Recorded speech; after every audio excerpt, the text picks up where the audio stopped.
Welcome to Men Who Chug Seltzer. Jackass, I didn't start yet. It's Men Who Chase Geese. Hello. You will like this episode. Yeah, whatever you want to call it. Okay, so now we are on to the episode of the Bombad Jedi, which is one of the worst of Season 1. Starts out with Padme and Jar Jar and C-3PO all on their awesome silver ship, and they're flying, and they get a message, and Jar Jar fucks up and somehow knocks the ship into their atmosphere, and they land on the planet, and lo and behold, the people that they had to deal with are actually inhabited by the bad people. Oh no! So, what they have to do is they have to strike an accord with a Greedo-looking guy, and they get taken hostage, and in the end, Jar Jar saves the day by his usual Jar Jar way. The episode was bad because it involves Jar Jar Binks, which is a character created solely for the purpose to amuse children. He's very comical, and the actor deserves much more respect than he does because he was given a bad role. In the end, I believe that Jar Jar should be eliminated from the lore as fast as possible in the most gruesome of ways. I mean, he is the most accident-prone individual you would ever come across besides a cartoon character. He is a cartoon character. He is a cartoon character. He survives more death-defying stunts than anyone possible in the Star Wars universe. And big floppy fucking ears, and he just doesn't do anything useful. Anything to add? I have very little to add on this episode, which is why he's taking lead, and why this is going to be a very short episode. Mm-hmm. Usually we go on for 10 minutes or 15 minutes or whatever. This is going to be short. There's not much to say. Okay, so this episode's problem is, of course, is it has three of the best characters you can imagine. C-3PO, the woman with worst love interest in the Star Wars universe, which is, of course, Padme and Anakin, which she still has a great ass. I'm not denying that. The lead buffoon himself, Jar Jar. So with that lineup of those three, you can't win. You cannot. In fact, not a good combo. You can't be. I don't care what a genius writer you are, or whatever.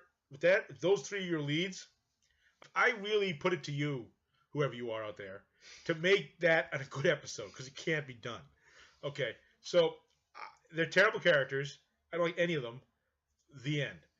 The only thing redeeming this story, the story has no redeeming value other than 2 points. One is you see when she gets there, she's going there for a reason. It's a humanitarian mission, a reason. Her uncle, whose name I can't remember, he runs the planet or whatever. He's one of the senators. He actually tricks her to get there, and he sells her out because their planet has no food. Again, what they're trying to show in this episode, and which they do show a little bit. At least they make the point to try before Jar Jar gets involved, which is that there's a war going on, and that because there's a war going on, this planet is under famine, potentially has no food or very little food, and it needs regular supplies, which are not getting through, which is what happens in war. Areas get forgotten, and people go without medicine, food, or whatever. So that's happening. So at least they make the point of that. So much so on this planet that he is willing, the uncle of Padme, apparently, even though they're not related, that's me, but whatever. The Star Wars universe, they go their own way. She sells her out to the Separatists for food, and that's that. So at least they made the point of that. The other thing that is useful about it is that they get the guy at the end. That was the head of the banking clan there. Yeah. What's his name? I forget his name. But who cares? All right. The point is he's the head of one of the head of the banking clan people. They get him, and that's actually the story for the next episode. Now I'm not going to say, is this an arc? No, because the different characters in both shows and the same story. But it is important for those sort of things. They try to show, to a degree, what happens in war, which is that, again, in this case, potential famine, and what they're trying to do to fix it. And on the other side, it shows that they captured this guy at the end, who becomes, again, one of the center characters of the story, and becomes, of course, the center for the next episode, which is going to be, which is a good episode compared to this crap. So I give it a 2. And they say, why don't I give it a 1? I despise it so much. I give it a 2 because at least it has some redeeming value, which is, again, the famine thing, and they captured a bank clan guy for the next story. That gives it, in my opinion, some redeeming value. If it had, we go. So that's my grade. What's your grade, Lumpy? Yeah, I'd agree with that rating.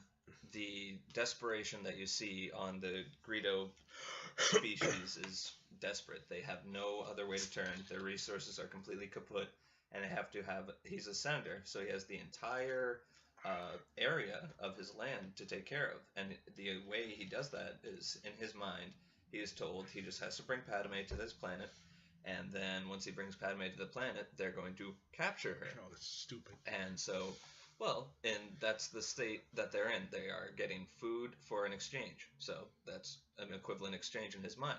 So he brings her down, she gets captured, and all of a sudden they go back on their word and they're going to kill Padme. Shock! Which is a surprise to no one of the viewers because we know they're the bad guys. But in a war situation, neither side is good. The people, Padme's people have forgotten about this planet.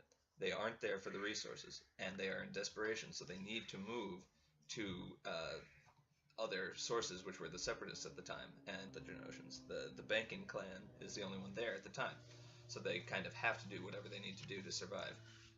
Jar Jar becomes a Jedi by wearing Anakin's robe, and he distracts them, and through a lot of failed efforts, he eventually somehow stumbles upon them and tricks them into thinking that the Beast eats him, but they somehow become friends because it's like Jonah and the whale. Yeah, exactly.